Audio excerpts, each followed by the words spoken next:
I'm Airlie Bell and I'm a careers professional working at the University of New England.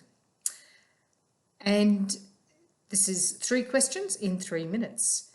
How has the COVID-19 situation affected me professionally?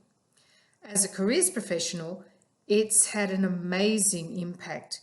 We've been talking about the future of work for years, and then all of a sudden it's arrived and not in the way we had thought it would.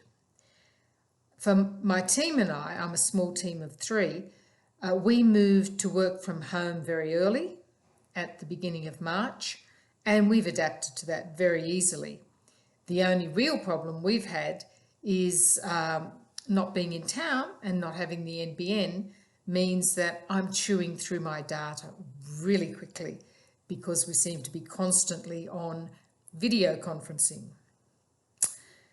The second question about the challenges and opportunities, well, the first challenge is recognising that it's not just that we're working from home, we're working from home with an added level of difficulty in that we are all anxious and we are juggling a lot of absolutely once-in-a-century challenges. So let's not pretend we're just working from home.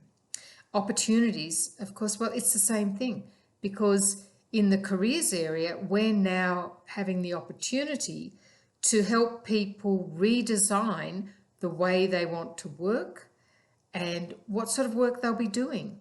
So where we've been talking about this for years, suddenly we've been given an experimental opportunity where everybody has stopped and has had time to reassess.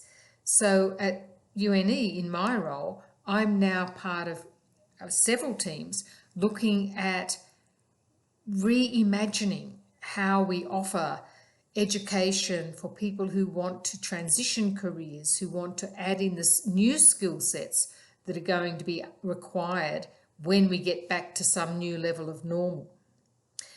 And that, I think, is also the answer to the third question about the silver lining.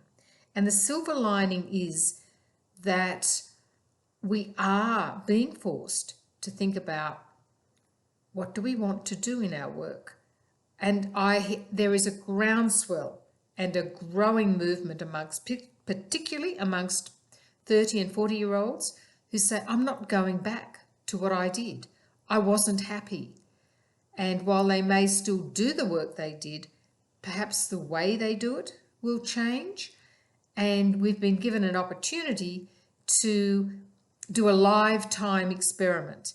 And for me, this is intensely interesting. So while we're all handling some very serious challenges, and let's not minimise that, it's possible that when we come through this at the other end, we will actually be able to build a work-life model that we all feel much, much happier with.